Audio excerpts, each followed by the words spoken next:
Just like a pallet, we laying shit down. My main bitch and then I shocked the whole town. Y'all know I gotta do the reaction video. I'm a couple days late on this reaction video, but I'm looking, I'm scrolling. I'm thinking about stop doing reaction videos, but I'm looking. I'm like, I ain't about to just watch this just by my, without doing a reaction video. I don't do that. I don't watch nothing unless I'm doing something productive. I promise. Everything I do is content related. But the comments is crazy. They're talking about they dropped this on the day that the results came out. I'm just like, let's see what bro talking about, bro. It's Emily Austin. I'm here with Ryan Garcia, and we are live from Riyadh. So, welcome. Is it your first time here? It is my first time here, yes. And how are you feeling? It's cool. I'm gonna have to read the comments whenever it get juicy. I feel good. Finally got a workout in. Been here for a day and a half. It's been fun. You yourself, you're coming off of Whoosh. one of the most I got scared myself. Shit. I said, oh shit. famous upsets right now. It's been weeks since the fight. It's still one of the most spoken about fights.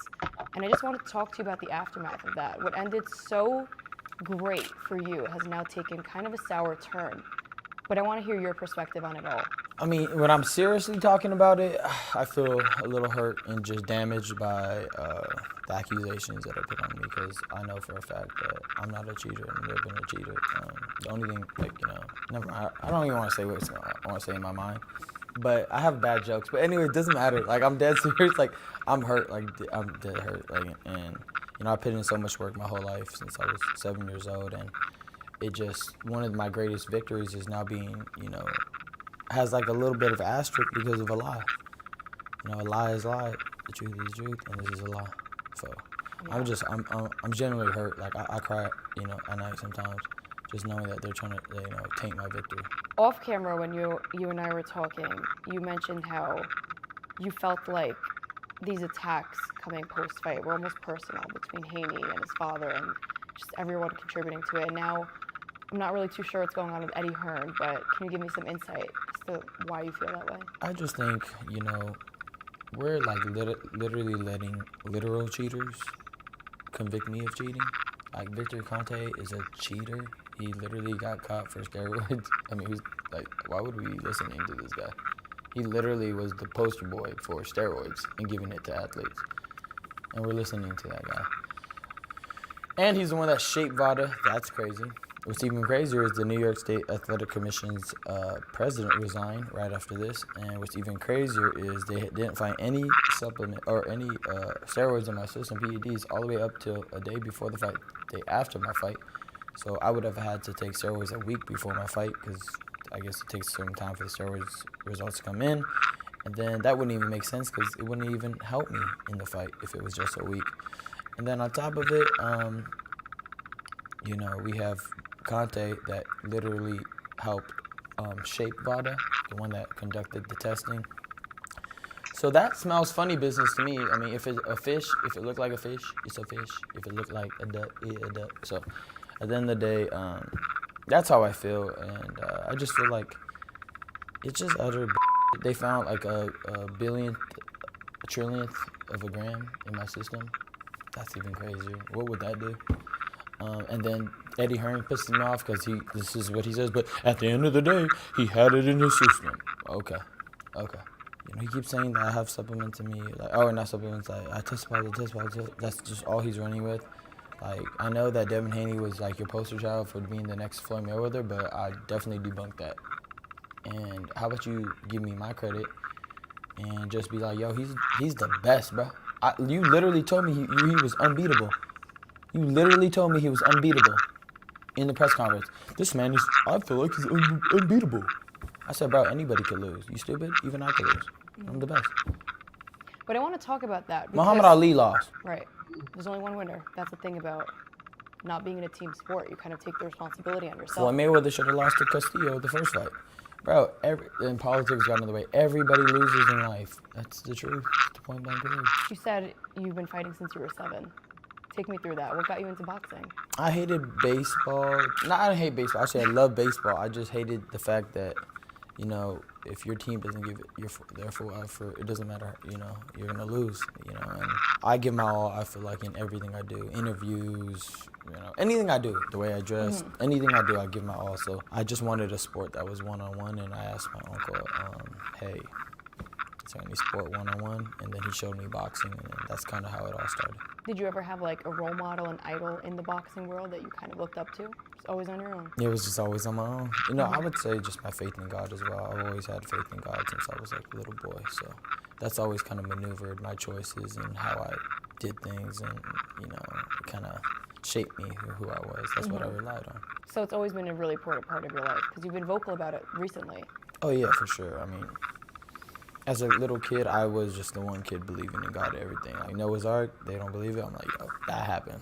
Like, I don't care what you guys say. You know, I feel in my heart it happened. And, you know, that's They ready to cut his a ass. hard story to believe, you know, logically speaking. Like, what? Animals going to into a boat, you know. But I was like, nah, it happened. Is that part of your upbringing? Is that how your parents, would they teach you? What was your family dynamic like growing up? Do you have siblings? Well, my mom definitely, she was a big advocate for my faith, and she pushed me to go to church. And I always just wanted to, in general. I felt comfortable there, and I felt, you know, safe. It just kept evolving, and then I understood that, you know, that's the only thing that really matters in life is your faith. You've acquired a lot of fame at a young age. Is it about 19, you think? You Yeah. really started to blow up. Yeah. Do you feel like that's impacted you in any way? It definitely shaped me into just understanding what's real, what's not, you know, like just, you know, people, you know, their offensive comments, and then just having to grow out of it, like, that doesn't really matter, and then, you know, that doesn't define who I am. There's just a lot of lessons I learned throughout my life because of that. And then it kind of had my business mind, you know, open up quicker. So I'm like, okay, I could use this as a business, and I could keep pushing it. Talk about Tank. I got a skill. Because obviously right now it's going through a bit of some controversy, but what kind of keeps you through the path? I just always, my faith with God, that's number one. My children, obviously I have 3 beautiful kids. Just look at them like, dang, they're dope. And I just don't want to lose in front of my son. So once my son was born, there's no way I'm gonna lose. Like, I will go crazy to win. I'm not about to lose in front of him. So, you know, I'm 2-0, you know, with my son being here. Just gotta say. Tell me about your kids. I got Riley, my oldest, she's 5 years old. Bella, she's 3.5. And then my son, Henry, he's 5 months. Do you want him to box? Do you want him to kind of take after you in a way, or you do not care about that? I want him to do what he wants to do and pave his own way. If he wants to fight, you better be the best at it. Like, don't come in here, you know, out here just trying to use my name to, you know, build yourself up. So I want him to be a soccer player, if I'm being real. Yeah? Yeah, because I was the best at the hands. I want him to be best at the feet. I think what's really interesting is kind of the Ryan that we don't see. Leading up to the fight, I mean, I've learned, again, off camera, you fast, you run in the morning here in Riyadh, outdoors. That's kind of insane to me. With the sauna suit on. With a sauna suit outdoor, that's torture, in my opinion. So why don't you take me through your typical Ryan Garcia training, and you're not even training specifically for a fight, but it seems like you kind of have this like regime of discipline. And I find it very interesting if you want to tell us more about it.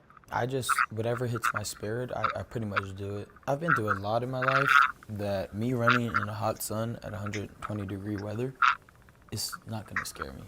And I've been lost in the desert before, literally desert, and I was literally about to die. I was low on weight. I was cutting weight actually, and I got lost in the desert once, and I survived that. I was abused as a little kid in a different way. That was hard. So like, I'm different. Bro said in a different way. He had to live up in like a different way, like not abuse like that, like mentally. I'm just different. Like, I'm ready to go to the furthest extent to be the best fighter in the world, and I'm training all the time. Like, I train my hands all the time. I hit bricks with my hands all the time. Like, I just do a lot of things that I know fighters just don't want to do. I train at 3 in the morning, 4 in the morning, 5 in the morning. I've trained in every scenario possible. I've trained drunk, I've trained high, I've literally trained in every mental state. And I've been through it, and look I'm still alive. So what doesn't kill you makes you stronger.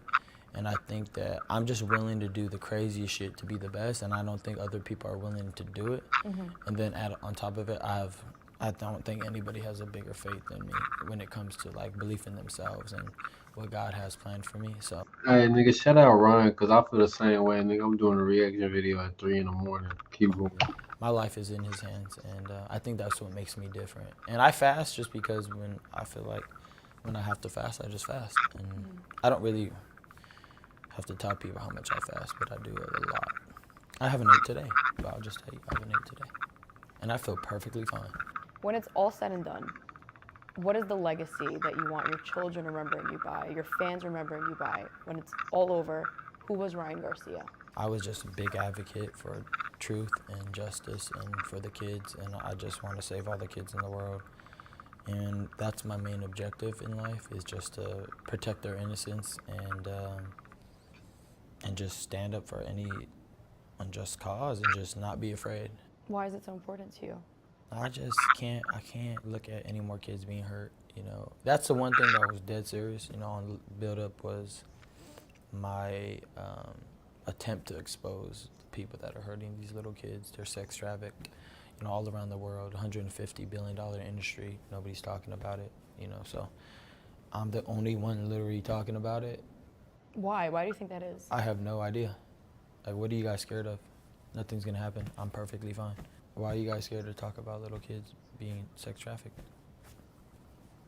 So you want to be remembered as the man who stood up for the truth. Yeah, That's a great exactly. legacy to have. Yeah. I think we're out of time, but I can't think of a better way to wrap that. That was so perfect. Thank you. Thank you. It's amazing.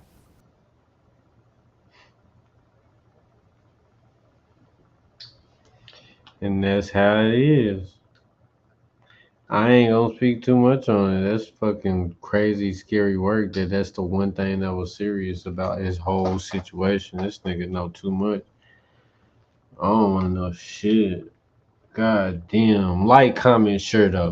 You feel me? On the shirt.